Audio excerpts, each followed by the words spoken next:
In today's episode, I have the privilege of sharing a conversation with David Osk. We talk about entrepreneurship, imposter syndrome, and how to overcome that, and how living in authenticity affects every area of our lives in a positive way, especially our parenting. It's a good conversation. Stay tuned. Nobody's ever gonna take your place. Yeah, I think we should meet in the middle. I follow you 'cause you're the light of the day. I need you like you need me, it's so simple. It's so simple.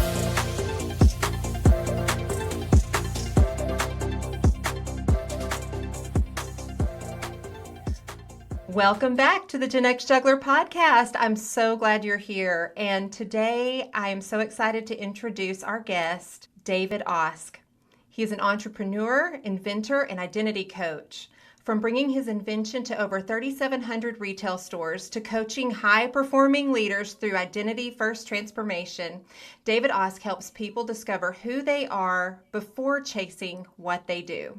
His mission? To build grit, awaken purpose, and reveal the hidden riches inside every person.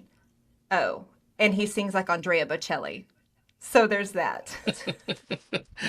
Well, I find it awesome that you say music is your hobby when you are such a great talent.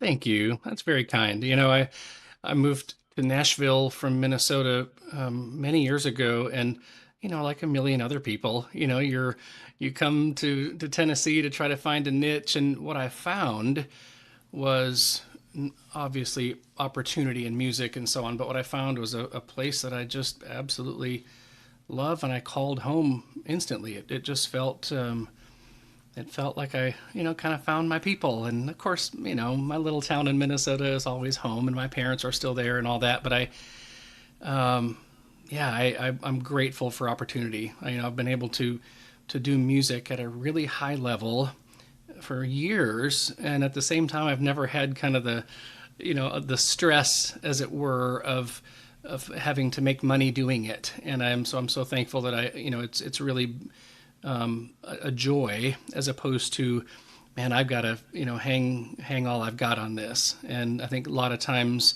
as a creative and so on, when you mix this idea of your passion and something that is such a joy with, man, I don't know, I got to pay the bills with it. It can turn into something that it probably shouldn't be. And I'm just grateful to have opportunity there.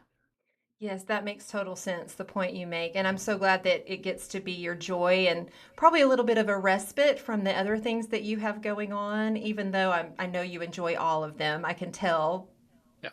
Yeah. Yeah, for Um, sure. so, as I mentioned, you have products in over 3,700 retail stores. Can you tell me about these inventions and how they came about? Yeah. So I guess the long story short was I grew up in like I said, a little town in Minnesota, and I was surrounded by, of course, business owners. Both of my parents owned their own business. My dad did metal fabrication and things like that in his own shop, and my mom taught music in our home, just private lessons, everything from piano to guitar to voice and so on.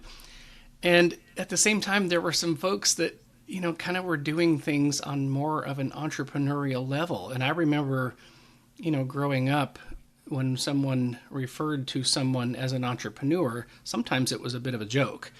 It's like the word consultant. It's like, well, they're Right, meaning right, they don't really have a job, and they just like to right. fool around and act like they're busy. Well, the interesting thing, though, is there were a few people in my life that kind of stood out in that area with regards to this idea of multiple kind of irons in the fire, multiple revenue streams, and then some margin in their lives, right? Some passive income and things like that. And of course, I had no idea, how do you do that? And so I lacked not only this idea of just the understanding of how do you pull that off, but a lot of confidence issues. And what does it take to step into that arena and really own it? It's almost like those people are kind of set apart, and you need some cosmic permission, as it were, to be somebody who runs 3 or 4 businesses and and it doesn't have to clock in and out. And so it took me a while to not only, I'll put it this way, kind of get over myself, but to establish some things in my own heart and head and soul that could help me move along in that area. And as you might imagine, I do feel like God allows things to happen in His timing. And so there were some things that kind of rose up, some opportunities.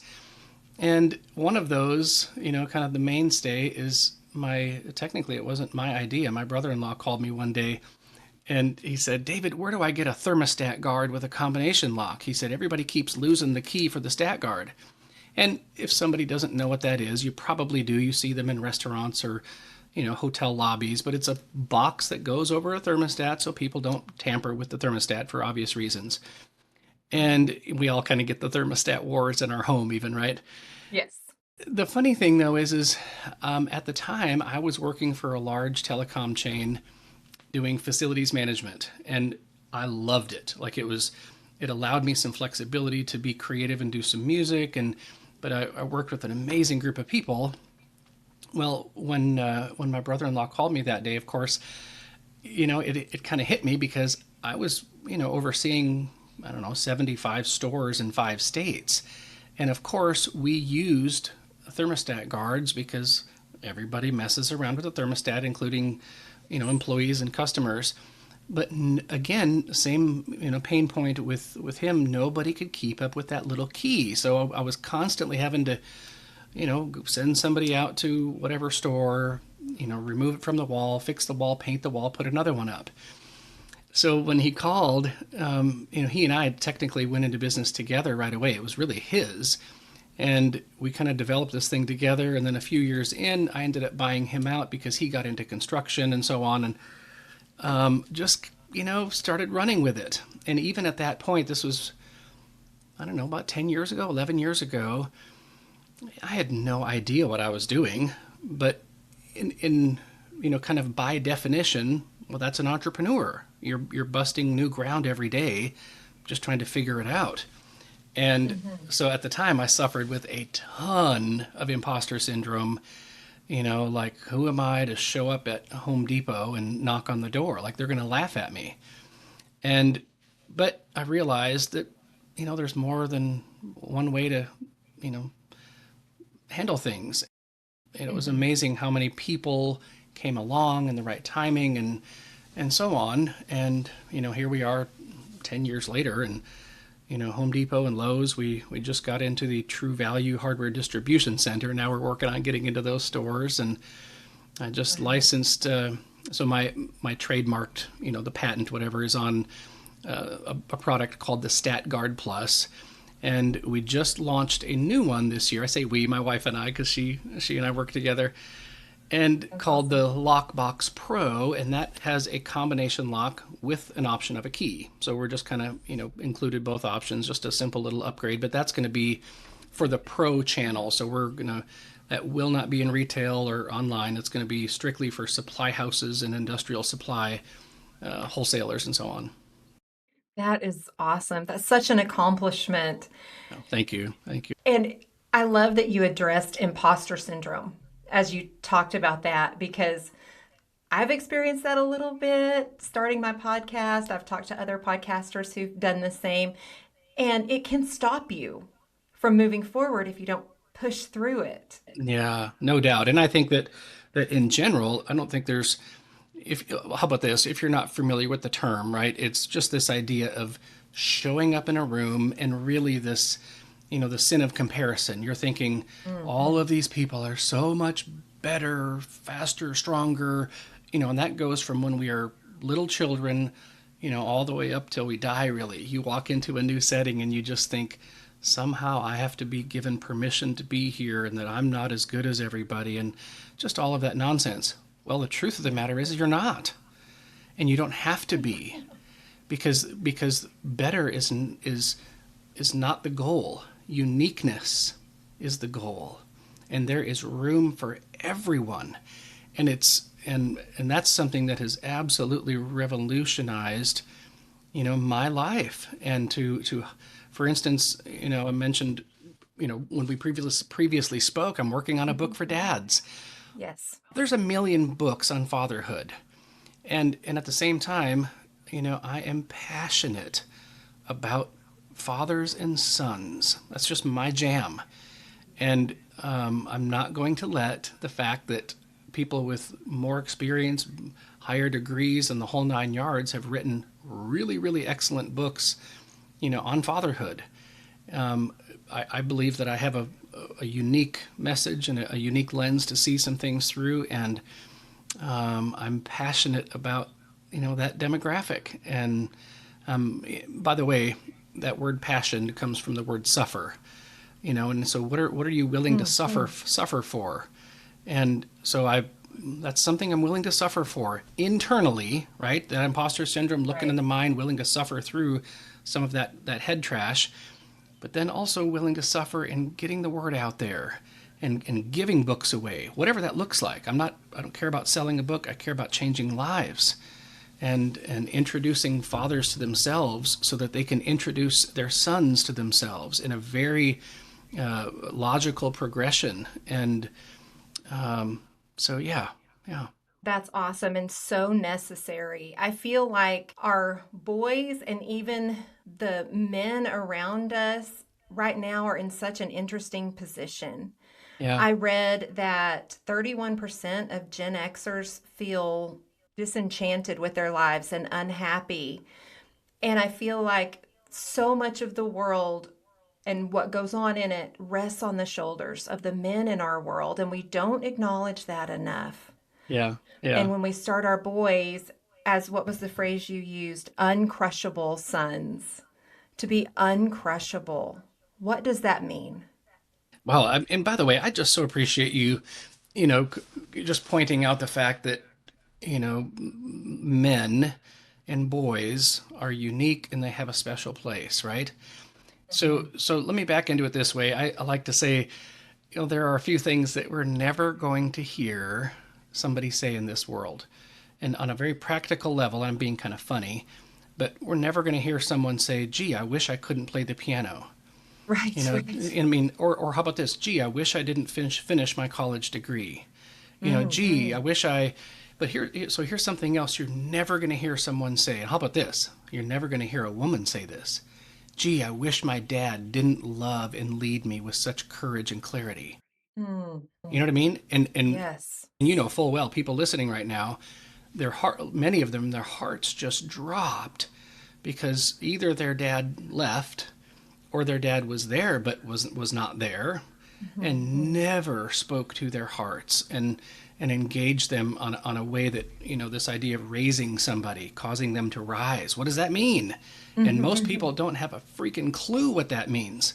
It's just this idea of be good, be nice, don't be a jerk, and don't embarrass me. And there's Yes. so much more to that.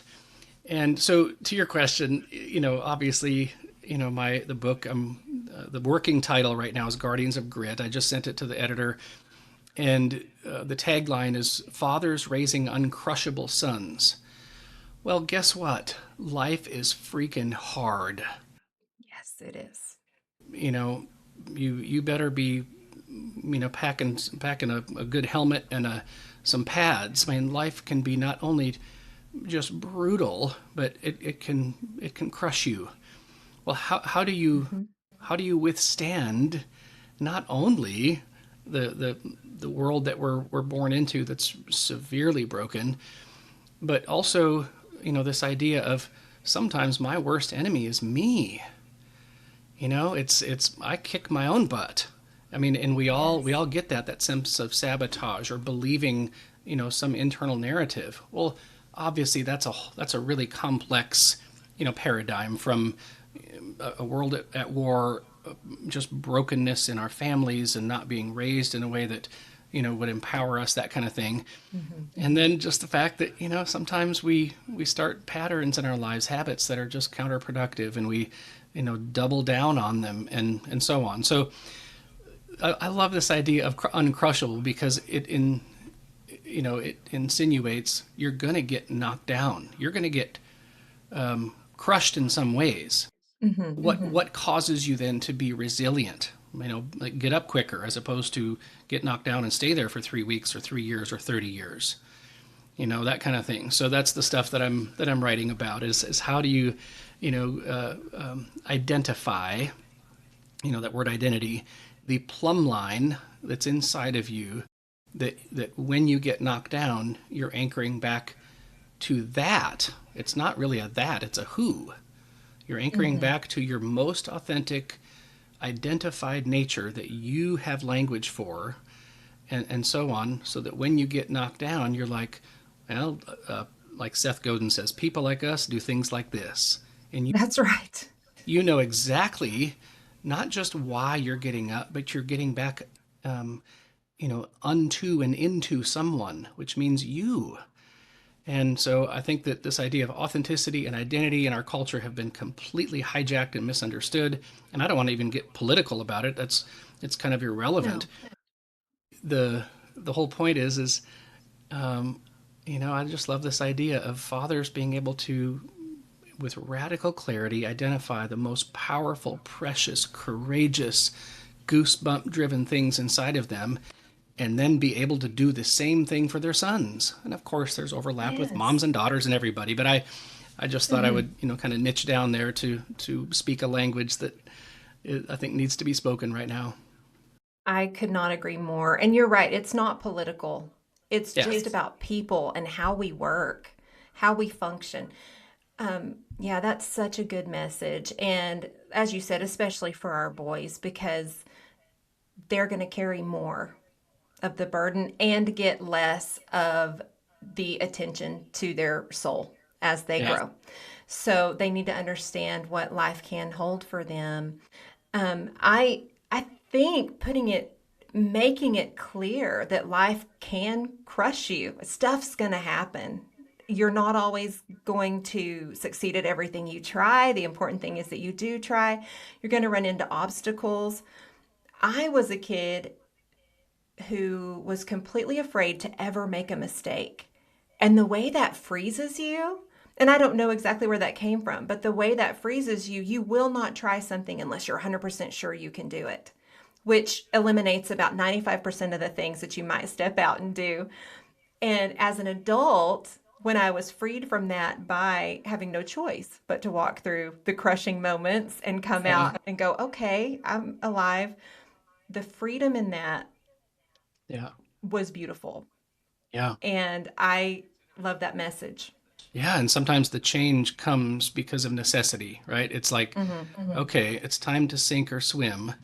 It's like when your health is really poor and you finally, quote unquote, have to make a change, that kind of thing, as opposed to being proactive.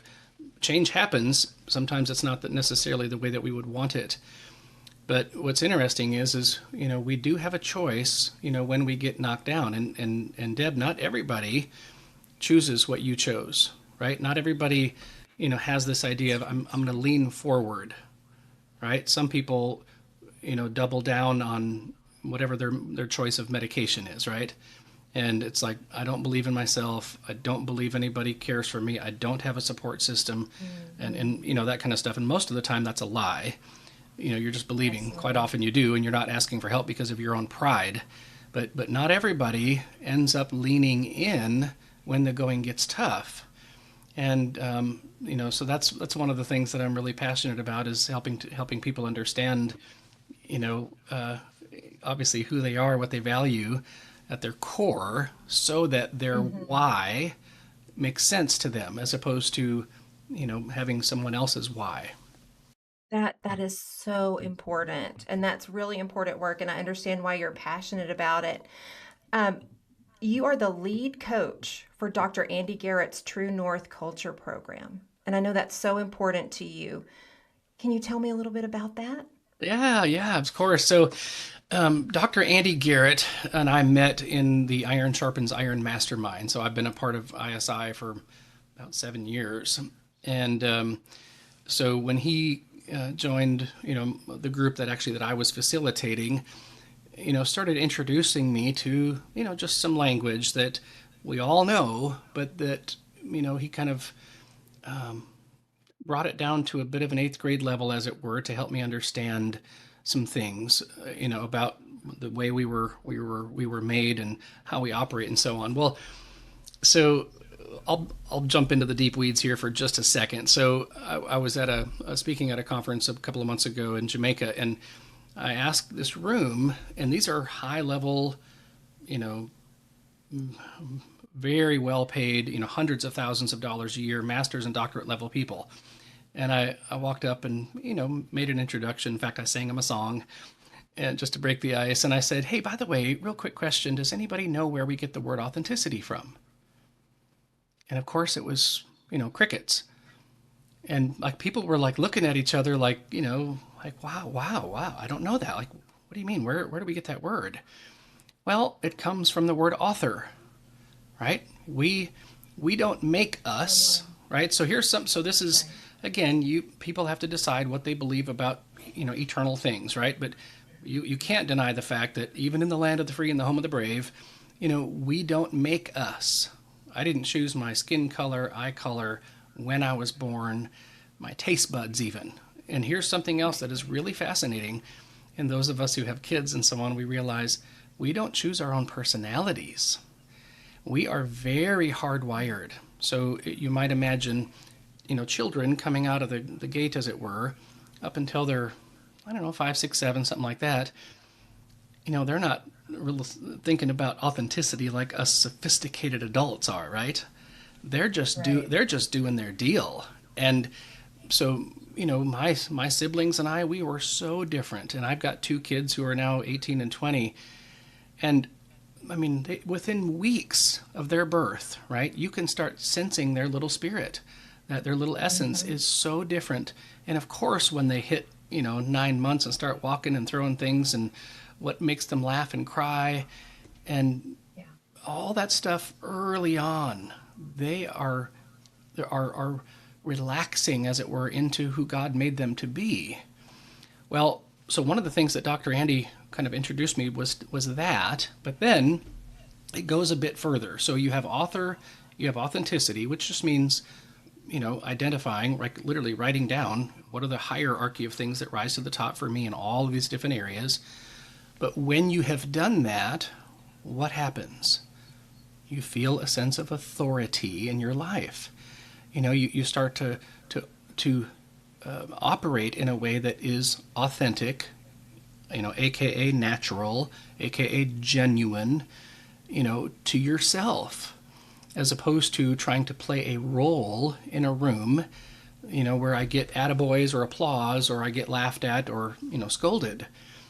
And so he uses that phrase, follow the clues. So how do you know, that you have found and identified and you're acting in an authentic way? Well, you start to feel, again, natural, authentic. You start to feel free. You start to have clarity of purpose. You've predetermined the things you're going to say yes and no to based on, values and desired impact and things like that. And how do you know you haven't found it? Well, you've got anxiety. You're feeling stuck. You probably avoid certain situations and people, right? Because of that imposter syndrome. You're feeling, the end result of that is depression. And, your world starts to shrink. You literally, you can see people who are suffering with inauthenticity when they walk into a room, like their body language, their shoulders are kind of hunched down. Sometimes their hands are folded. Like they literally try to take up as little space as they possibly can because of that deep insecurity. Like, who am I? What the heck am I doing here? As opposed to someone, I like this analogy, by the way, someone who doesn't know who they are. They're walking into the room kind of asking, what is the temperature here? As opposed to someone who knows exactly who they are, and this idea that their authenticity is just kind of splashing everywhere. Not that they have some weird agenda and they're overacting, but it's like they're not concerned about who's going to love me or not laugh at me or something like that. They're going to walk into the room and kind of set the temperature because, it's just who they are. They're not concerned with all of that weird, the weird head games. So when he introduced me to this idea of, authenticity, author authority, and so on, it really started to help me again, for myself, just start to identify those things. And of course, we walk, at this point, corporations through his blueprint, but all it is walking individuals through the same thing so that they can operate inside of their own values, with radical clarity in how those values then aid the values, as it were, of the company. So it's a cultural shift on an identity level, on an individual basis, that helps the whole, as opposed to most companies that have got the core values on the wall in the lobby, and they hope people look at them once a year and subscribe to those, which are completely meaningless, because nobody pays attention to them. But anyway, that's a long answer. He, of course, helped me to understand the difference between grit and resilience and how those things are established. And, life's not perfect. It never will be. But boy, if you don't understand these things, the wind is going to blow and you're just going to find yourself going from one ditch, to the next. That is so true. And I love that your program puts language to something that we all live with Yeah. and helps us put it in perspective and do the best we can with that and change what we need to change. I love the idea of setting the temperature as you walk into the room. Those people make me more comfortable than anybody else because they're so comfortable with themselves. Yeah. It's Yeah. not swagger, it's something else. Absolutely. And so here's something else too is, we all have had people throughout our lives, that when they walk into the room just kind of gets wiser and safer and stronger and more joyful. But it's not about them. They are so full, of who God made them to be. They're just kind of splashing and they're so concerned. Like, what's your name? What are you doing here? Tell me about you. Like, they're just so other centered, as opposed to, walking in and looking good and, everybody look at me and I'm going to try to drop a few nuggets to make myself look good and, that kind of stuff. And listen, we've all been there. I totally get it. And at the same time, man, what a shift, in this internal temperature when you just, my sister says, when you relax into who God made you to be, it just changes everything. But again, you have to have someone ask you the right questions in the right progression in order for you to identify, write down those things and then start, living a life where you course correct back to who you are. Otherwise, it's just this exhausting experiment trying to find some sense of happiness on any given day, as opposed to anchoring to who you are, thus assigning meaning to what you're doing, thus experiencing fulfillment. Yes, and that's where true joy lies for sure. So, what is the difference between grit and resilience? Great question. So, again, Dr. Andy, right? He said he likens it to like resilience being like a basketball, like you bounce back quickly. So, if someone is resilient and they get knocked down, they just get up quicker. But here's the difference. If you're walking down the street and you slip and fall in a mud puddle, well, most people are going to get up really quickly, because of a pain point, or that was embarrassing, or, whatever it might be. But what's interesting is when you get up quickly, but you get up into, who you are, and you have, this, meaning behind it, it really starts to shift things. So, for instance, you're like a basketball, as it were, is identifiable, right? So that word identity again, you can define its circumference, its diameter, what is it made of? Literally the PSI, the pressure, inside the ball, all that kind of stuff. Well, so when the ball bounces for a split second, it loses, its shape, right? There's a little dent in the bottom as it hits the ground, but it quickly bounces back to that definable, place, as it were, or placeholder maybe. And, that's what's interesting about true resiliency. If I'm selling, something and I get a no, I get some rejection or something like that, right? Am I going to get up and start selling again, as it were? Am I going to make that next call? Or am I going to let rejection or someone's, indigestion, which might be the rejection, whatever that might be, cause me to question everything that I'm believing about myself and what I'm offering the world and the desired impact I want to have, and forget about all the times that I've actually seen my impact. It's so when we again have predetermined those things, well, man, now we're bouncing back to something that's really meaningful to us. So grit, Angela Duckworth is probably the world's authority on grit right now, and I love her book Grit, but she kind of distills it into this thing where I'm willing to do something difficult over a long period of time because what's on the other side of the hill, as it were, is worth fighting for. There's like the goal, as it were, is yeah, it's worth it. But here's something else and this is something I literally thought about for the first time this weekend. There's something else, though, that inside of a human that can be described as steadfastness. And I think that where grit is this idea of doing something because what's on the other side, maybe that's literally on the other side of a hill, or it could be weeks or months away. There's an end result. But what I think is fascinating is that for humans, we have what's called steadfastness, which means I'm going to do hard things and respond and act in a certain way because of what I value right now, regardless of the outcome. Right? So we think parenting, marriage, friendship, stuff like that. Lisa and I have been married, 26 years. And one of the things that really drew me to her was I sensed that steadfastness, meaning she is going to act in alignment with what she believes during the hardship, because acting in accordance with her beliefs is the reward. It's not the fact that, okay, we're going to have a pleasant evening or weekend because we're not, we didn't have this argument. That's part of it. That's a wonderful thing.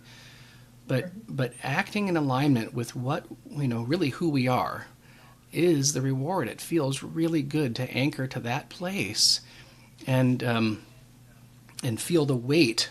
How about this? To bring the full weight of who we are to a situation, to another person we love, because we sense the fulfillment in fighting for something important to us, regardless of the outcome.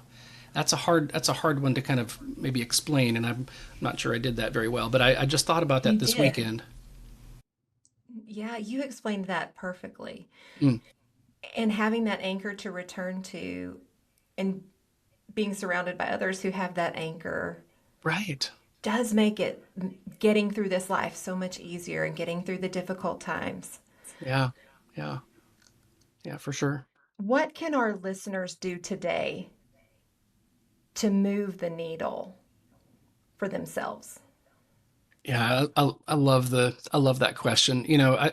I really believe that the place, we start, and honestly, I would say spend some time in silence. There's quite often we're distracted. We just got all these things going on in our lives. So, quite often when we want to do a bit of an internal inventory, we're just not in the right place to do that. And my nature, by the way, is not to be still. I'm such a people person, and I love interactions and going and doing. But as I've gotten older, that that silence is absolutely probably the most important thing that we can do. It's amazing what happens during that time. And once you kind of I don't know, pass through some of those waters, then I would say that, to start defining, what does your core, like we've heard the term core values. Well, I like to say, what does your core happen to value more than anything in this whole world? And I'd be happy to send people this really quick assessment that we do. But it's absolutely empowering and life-giving and peace-giving when we identify the hierarchy, of our values. In fact, I forget the psychologist, he he made a comment one time, you are your values. And I'm not quite sure I understand it, but I remember when I first heard that, I was like, well, there's a truth claim that you might want to, at least ponder for a bit. But what's fascinating is if people, so in the English language, and again, there's some overlap, but there's probably, I don't know, 80 or so core values.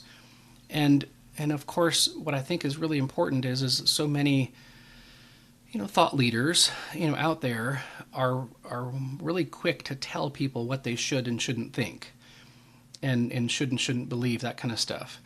And what I think is really important about core values is that when, for instance, in our assessment, you go through this list and you put a check mark next to the ones that, kind of resonate with you most.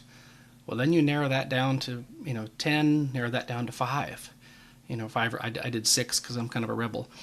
But what's fascinating, though, is if you start putting those, again, in a hierarchy, then you prioritize those, well, you've really described a portion of your own soul that is critical to living a life that is authentic to you.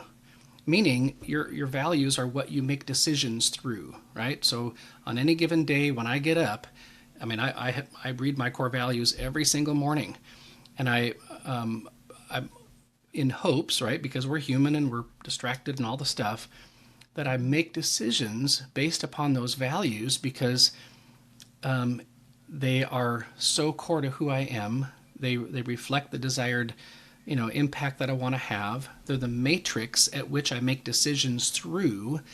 And if I have predetermined what I value, well, in essence, I've then predetermined almost exclusively the decisions that I'm going to make in advance before an obstacle or an opportunity. And, for instance, one of the things I've had to learn the hard way is saying yes to too many things.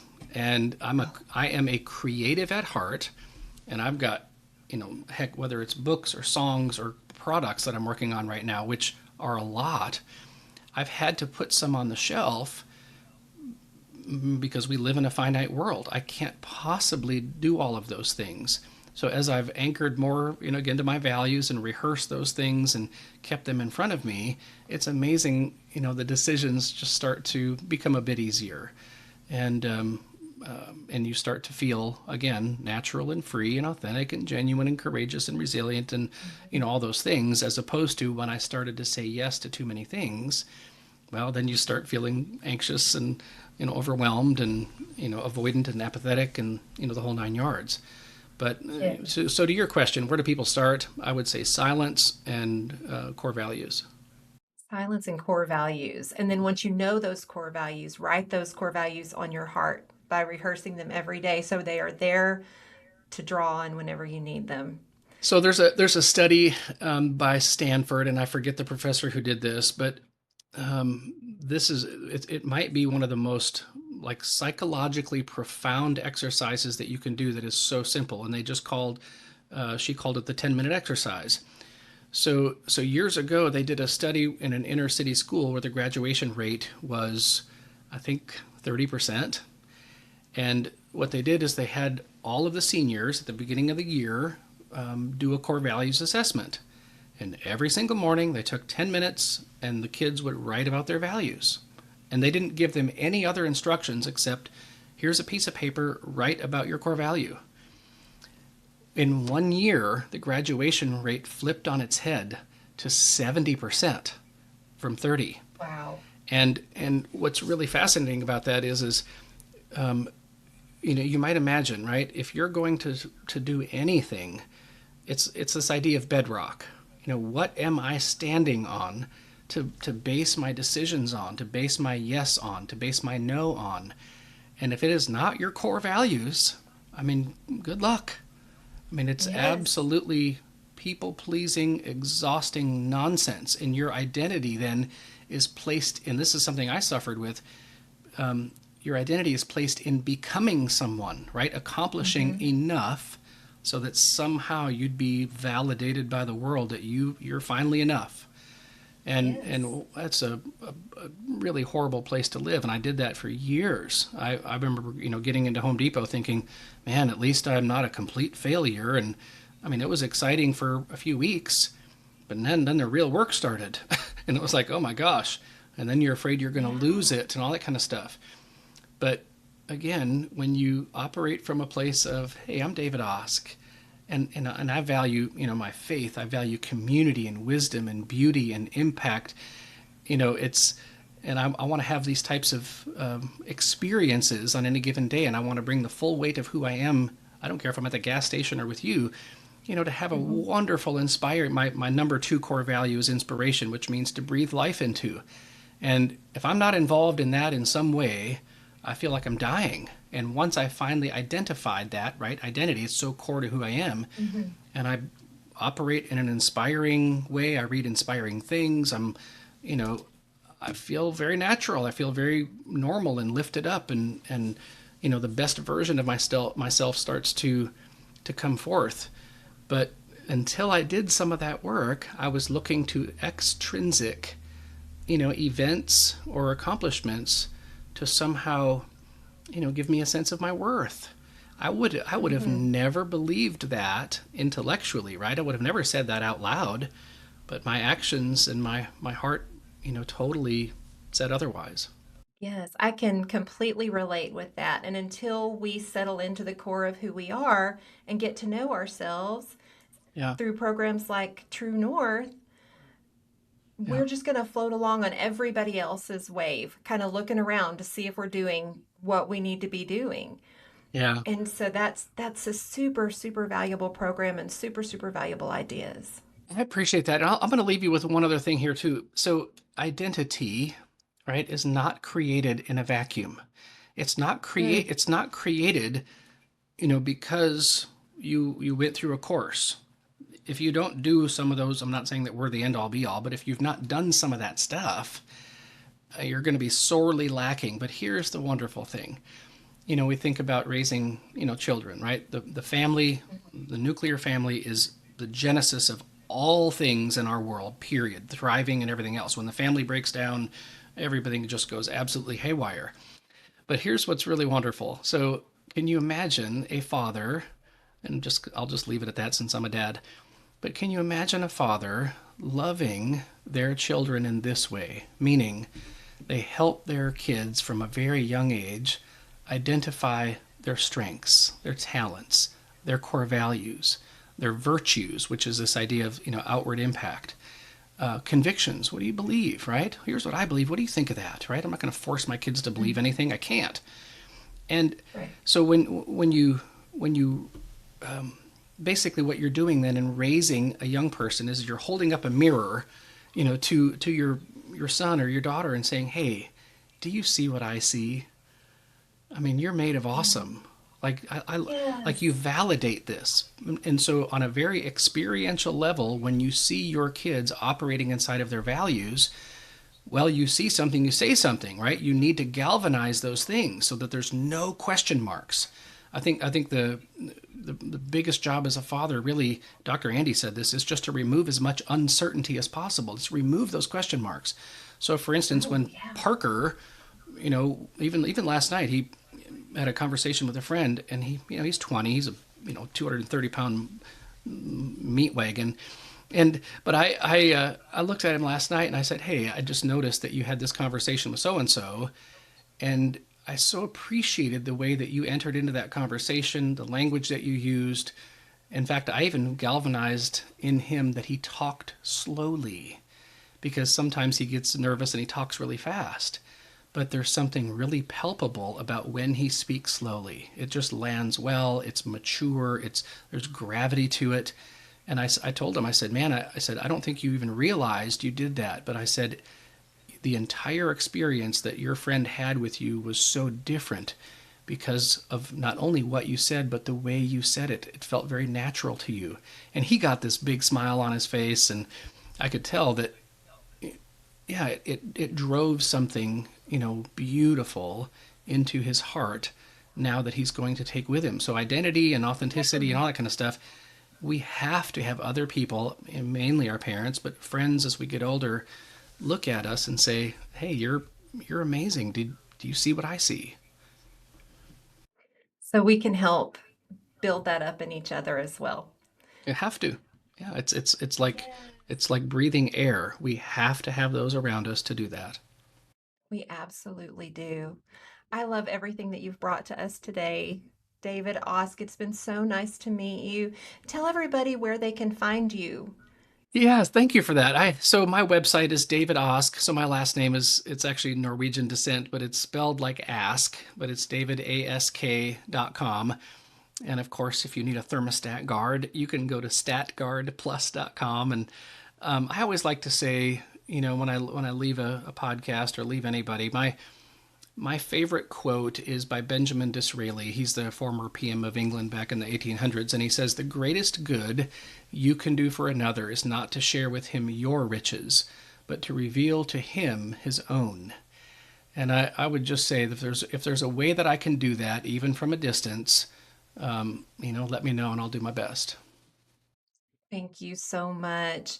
And everybody, check out David Osk's music as well. davidoskmusic.com, is that correct? That's great. Thank you. He released Open Arms, originally done by Journey in English and Italian. You can find that on YouTube. It is wonderful.